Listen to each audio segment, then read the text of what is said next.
40 حديثا فبعث الله يوم القيامة عالما فقيها. Whoever from my ummah memorizes 40 narrations, Allah will raise him on the day of judgment as an alim, as a faqih. That angle. So essentially, whatever your viewpoint is, there are instances where we have to be careful about what we are saying, how we are discussing various issues in the UK as well. There's definitely possibilities of Muslims being, I know that we're not supposed to talk too much political here, but I personally قال رسول الله صلى الله عليه وآله وسلم أفشوا بالسلام وأطعموا الطعام آمنا بالله صدق الله العلي العظيم وصدق رسول الكريم والحمد لله رب العالمين. Awaited Savior of humanity, Imam al-Mahdi alayhi salam, my respective teachers, elders, brothers and sisters, Assalamu alaikum jami'an wa rahmatullahi wa barakatuh. Welcome to my second session, and what we're going to be doing is looking at three things primarily, and that is just a recap on yesterday. If you recall, I set you all homework, and one or two people are nodding, which means they have done the homework. The rest look down, up, and to their phones to quickly message their friends and say, "What was the homework?" Assuming that you did that and I glanced at you, you will be picked on. We're going to just talk about yesterday and its homework, and then we're going to talk about attitude in Islam, and then we're going to talk about how the Prophet commenced his mission and how the 11th Imam left his mission. Meaning that as we enter into Ghaibah, how the Imams in apparency left the thought process for us to integrate with society, being a minority, a religious minority. Yes? Now, to commence this, we're going to have three videos. We're going to start with one now. All three videos are from one marja. May Allah bless his soul, by the name of Ayatollah Sayyid Muhammad Hussain Fadlullah. And Sayyid Muhammad Hussain Fadlullah is a famous marja from Lebanon, passed away just over 4 years ago during the last World Cup. The World Cup was being played in South Africa, and he was famous because in Lebanon, as you may know, there is a very rich and diverse society. You have the Muslims, which of course are made up of various different sects. You have the Sunni and the Shia. You have the Sufi. It's a very historical region. Jabal Amil and the south of Lebanon until today is very famous in terms of the Shia history. You also have Christians. You do have Jews. You have Druze there as well. And then of course you've got the wider geopolitical issues that he as an individual and as the leader of millions has to take responsibility for.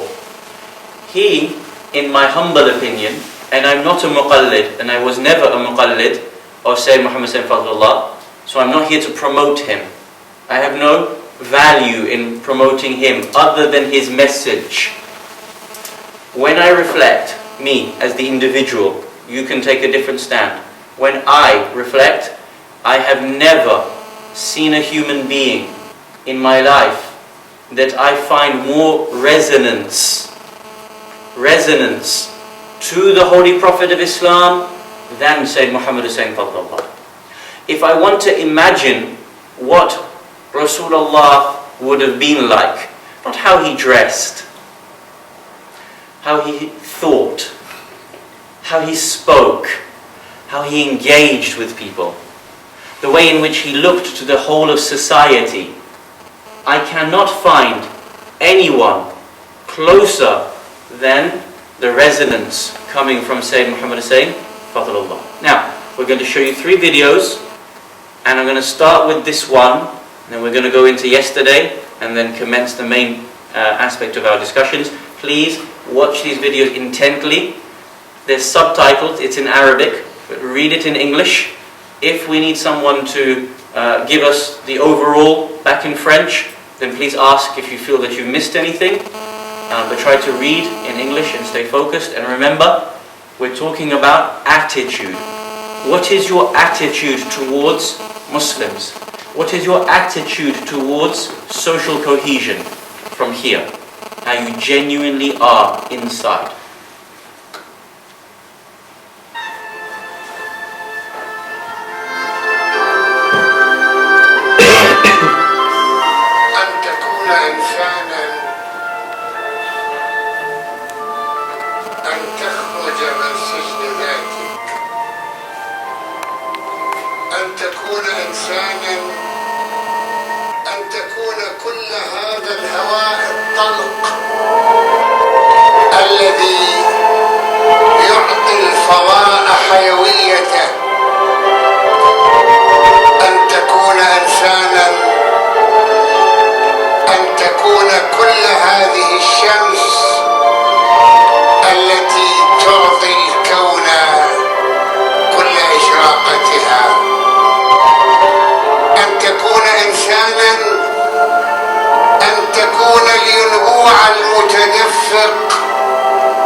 الذي يتفجر ولا يسأل عن طبيعة الأرض التي ينساب فيها. If you take a secular position and ignorance. Now, we said that people today fear Islam or certain types of Islam. And in fact, the same things that they fear, I fear as well, funnily enough. The irrational side, the extreme side, the hate that comes from some sources of Islam, we all fear that, which shows that we're actually in the same boat. We're fighting the same fight. We're struggling through the same struggle. Immediately, it resonates. The message that they have, we have as well. We said yesterday that the early non-Muslims, the early Quraysh community, feared the establishment of Islam. Can anyone recall the verse that we gave yesterday? What's the chapter and verse number? 38? 5. Brilliant. Remember we said, commit these verses to memory. Remember we said in there, when you learn to debate, you want to be able to have these things to hand. They feared. What did they fear? They feared Tawheed. They feared Tawheed, the oneness of God, because this undermined everything that their society was built on. Today, with the Christian brothers, Jewish brothers, and even our Hindu brothers and sisters, brothers, if we try to establish Tawheed, are we in any way, shape or form undermining that society? No. No. They believe in God as well. They believe in the one God. And so straight away, again, it shows us our message resonates. What was the homework? Now some of you did nod, so I remember who nodded. So who would like to help here? What was the homework? We asked you to reflect on challenges that came to the Prophet, and in his context, how did he overcome them? Is there anyone that would like to share and hand in their homework publicly?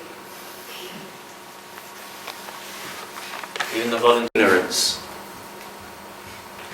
Why was that title upon them? There's a verse of Quran which we all recite, Surah Al-Yasin.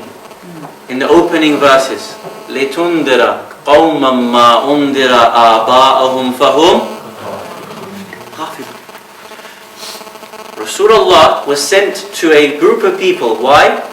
لِتُنْذِرَ قَوْمًا مَا أُنْذِرَ آبَاءَهُمْ. So that you may warn this group of people whose fathers were not warned.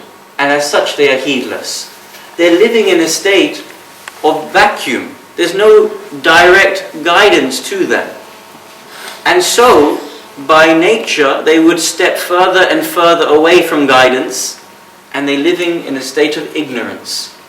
Can you tell me what kind of actions did they do that defined them living in a period of? They buried their daughters alive.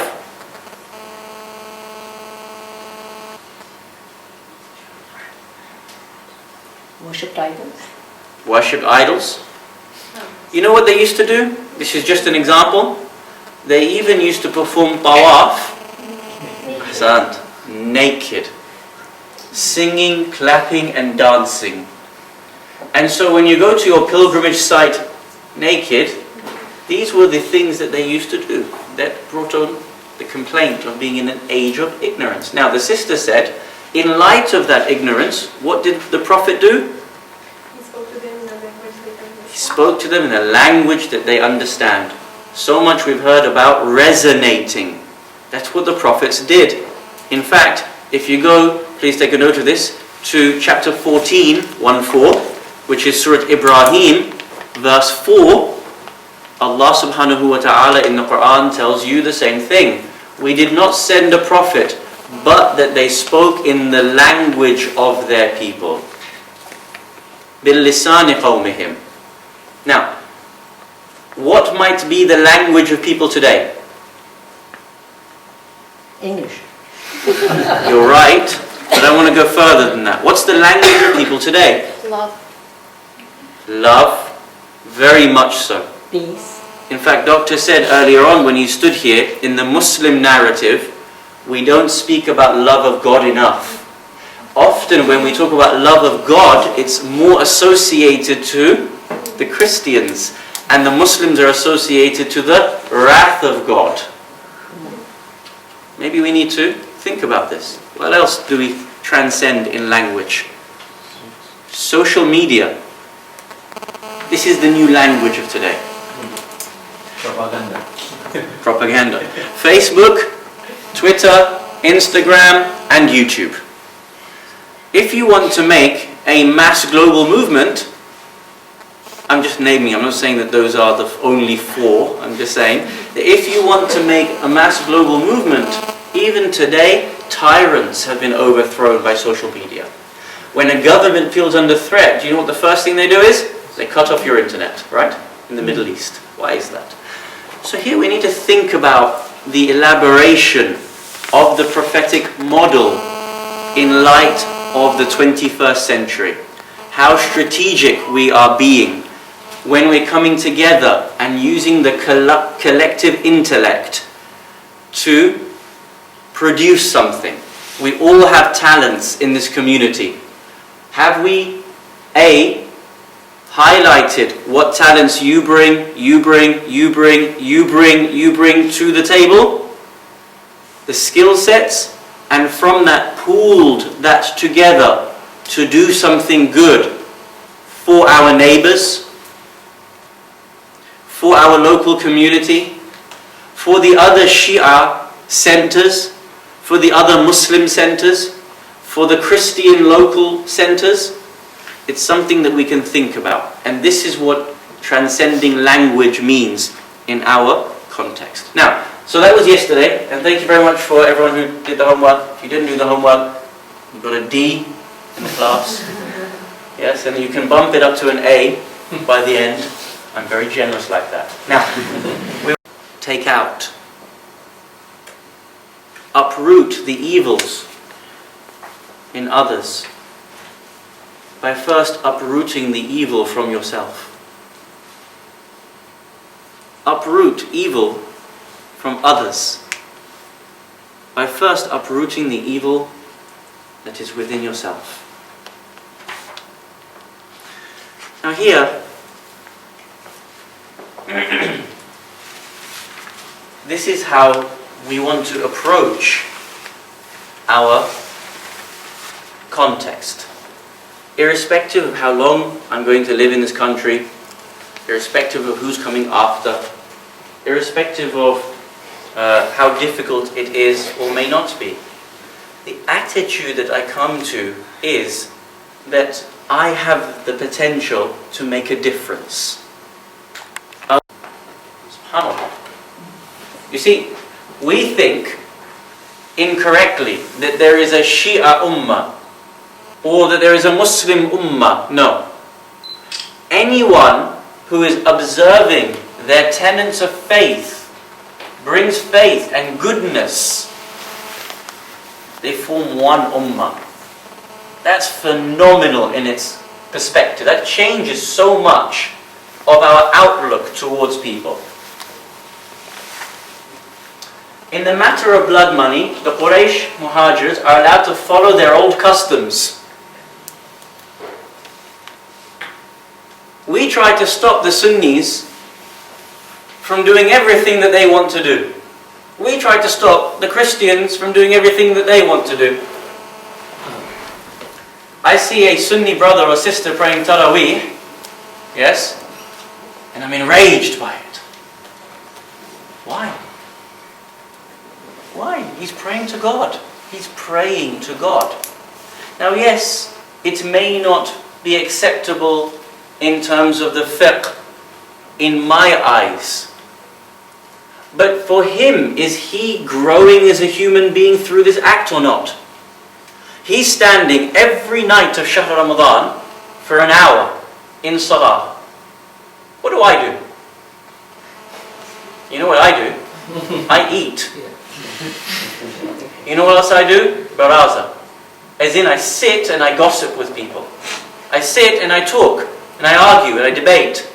My brother in faith is praying and he's reciting Quran.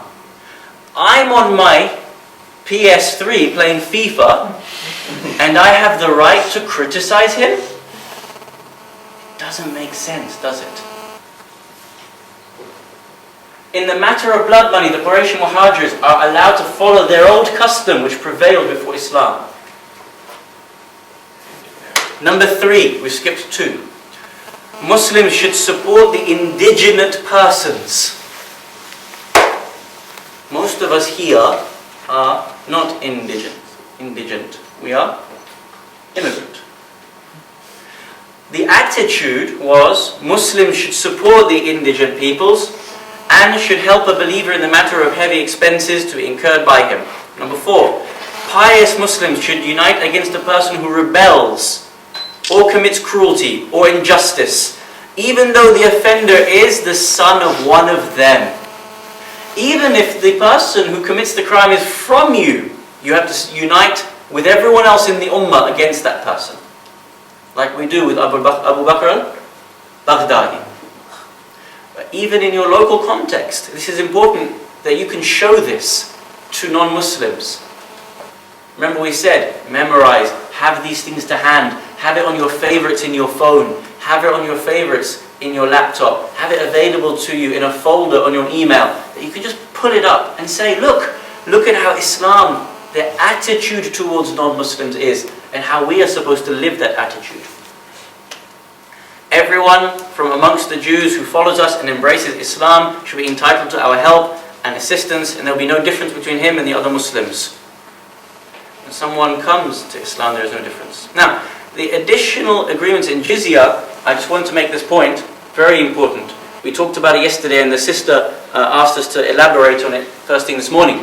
In the jizya tax, when you pay jizya, what did we say earlier on? You get a passport and you get an insurance policy. Thank you.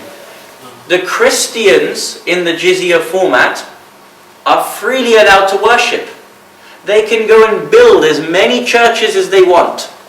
The Jews can build as many synagogues as they want. And so, they are free to worship.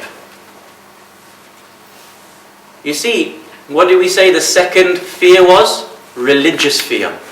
What did we say? Can someone remind me?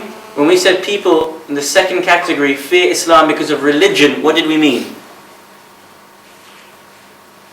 They fear that if it grows, their religion will have less power or less people. If Islam grows, establishes itself, we would end up stopping their practices. We would impinge. We would say, you can't practice your faith. No. Islam is the exact opposite. Build your churches, build as many as you want, build as many synagogues as you want. Go in love. Go and practice your religion. So now, again, we debunk that second myth, don't we? That says, the first one was secularism. Yes? Second one was religious. Straight away, when you're armed with the right attitude and examples, there's no such thing as a problem. We can learn it. He's alone. Hal min nasirin yansurun. Okay. As he stands to engage in the enemy in the opening fight, he begins to weep, cry profusely. Cry and cry. And they ask him, Mimma buka ya Aba Abdullah. Why are you crying so much, O Aba Abdullah? This is Hussein ibn Ali. Why are you crying so much? Now he could have responded by saying, you just killed my azghar, my 18-month-old child. He could have said, you have just killed my Habib ibn Madahir. He could have said, after me you're going to ransack my tents and place my sisters under arrest and parade them from city to city. He didn't say this. The reason why I cry is for you, because of what you're doing. He says, لِمَاذَا تَذْهَبُونَ إِلَى النَّارِ بِالسَّبَبِ. Why are you sending yourselves to the pitfalls of hell because of me? Why do you commit yourself to eternal damnation to kill me? Why? I care for you. I love you so much, I wish you wouldn't do this. What a soul. What an attitude towards people. Now there's so many stories I can give you in the same light from the Prophet and other stories on the 10th of Muharram. But I just want you to imagine his attitude towards people. He's not looking at them as a distant other and saying, you know, I place a barrier.